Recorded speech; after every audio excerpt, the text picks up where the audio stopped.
Well, our next interview, looking back over the fourth year into the fifth year, Juan Watterson, member for Rushen, but also obviously Speaker of the House of Keys.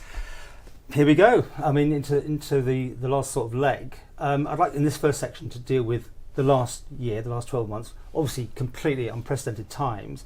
Should we deal with that first of all? Yeah. I mean, how do you think things went for the government, for the Isle of Man, with all these situations here? Well, it's quite good at this point. We're slightly more able to look back and be reflective, and I think the Isle of Man's got a lot to be proud of over that time. I think the Manx people have a lot to be proud of, because at the end of the day it was the Manx people that stopped this virus, not just any one organ of government, not any one person. It was the people of the Isle of Man that stopped this virus from spreading by living lockdown in the spirit that it was intended, and that's been a really positive.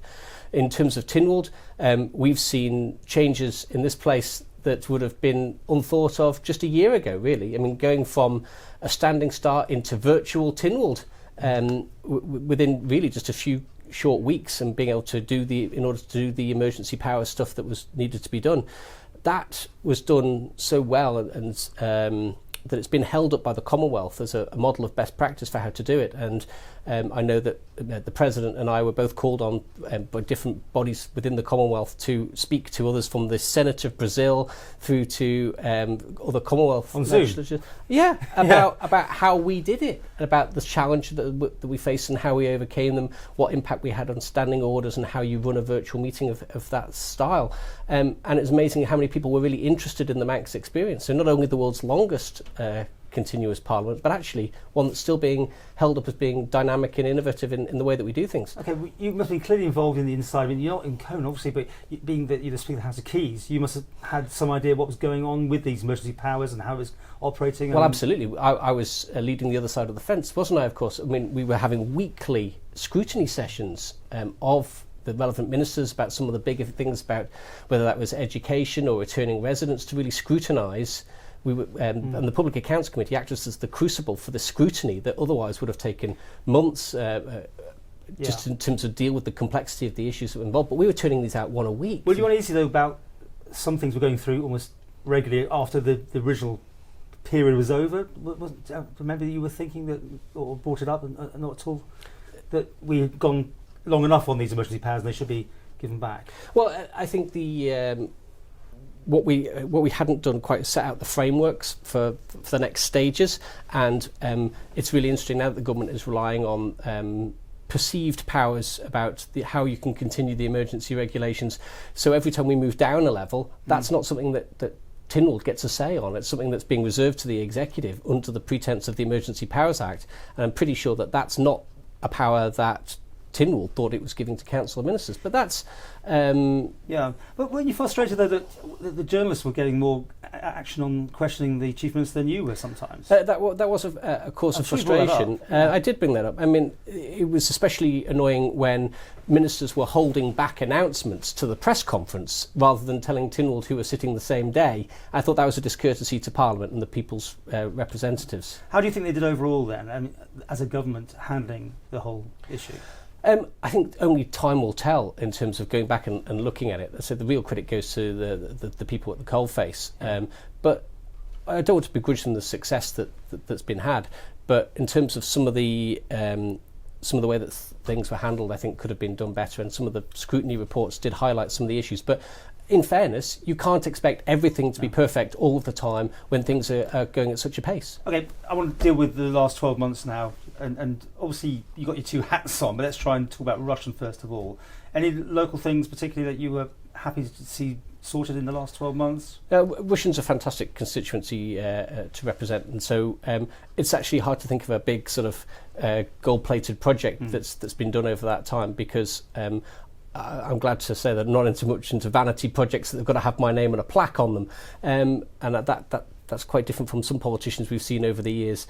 But really, it's that ongoing quest in terms of value for money for me that's been the recurring theme over my last 12 months and before that, saving the taxpayers' money so it can be going into things that are of real importance to them, that affect their day-to-day standards of living.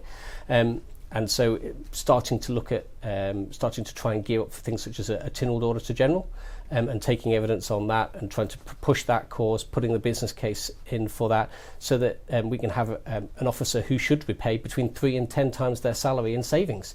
One of the big things that this government set off on a path of was saying we had, I think it starts off as £25 million of unfunded savings, no idea where they were going to come from, and then spent a lot of money and had a committee and didn't really achieve it. Well, why don't you employ somebody whose job it is professionally to do that? We're one of literally a handful of jurisdictions around the world that doesn't have somebody independent to do value for money work and to scrutinise the government's accounts and to appoint the auditor.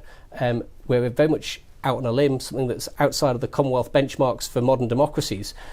So that's something that I think really will make a big difference if that is achieved going forward. And do you have time to deal with the local issues when? Absolutely, yeah. It's a fundamental part of being an MHK. You have to be there for your constituents. So, and you work together, the two of you? Absolutely, work well with Lawrence as a constituency partnership. We play off each other's strengths.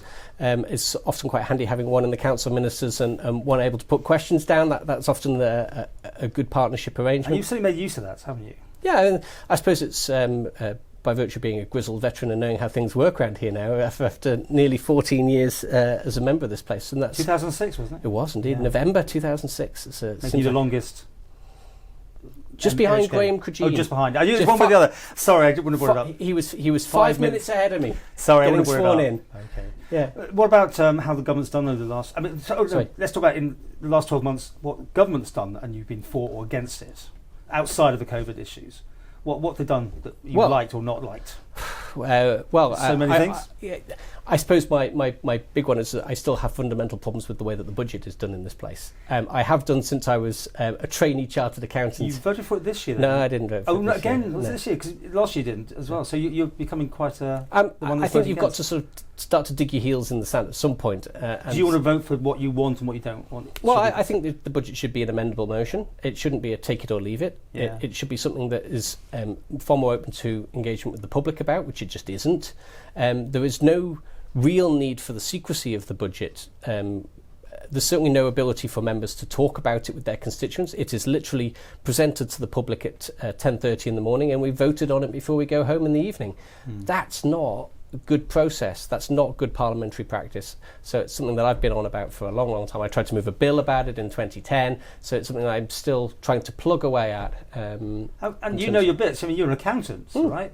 So you see what's going on here, and things.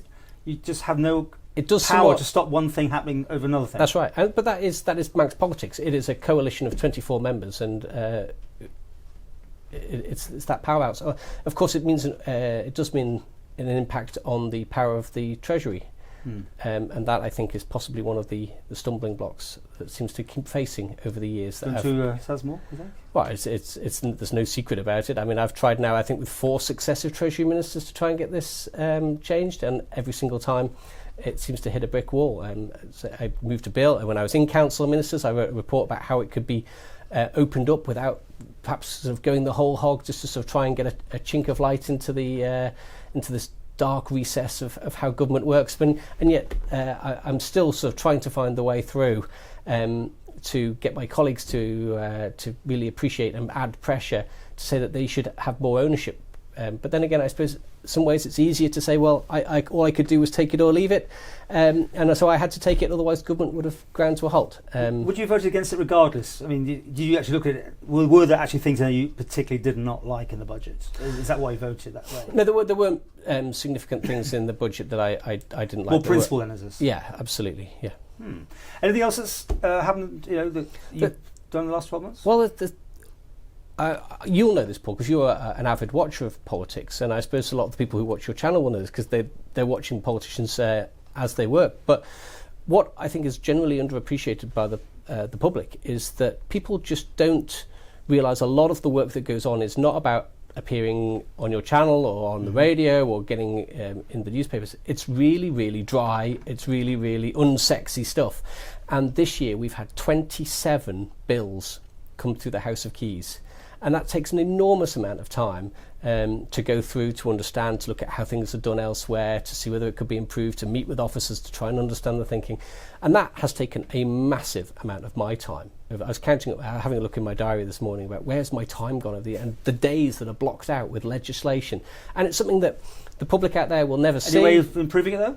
Oh, absolutely. No, for every bill, I can't think of a bill that I haven't at least suggested one improvement to. Right. And that's about engagement with officers and working with others. But that all takes time. And the fruits of it may be marginal, and they certainly won't have my name on it because as Speaker, I'm the only one who can't move amendments.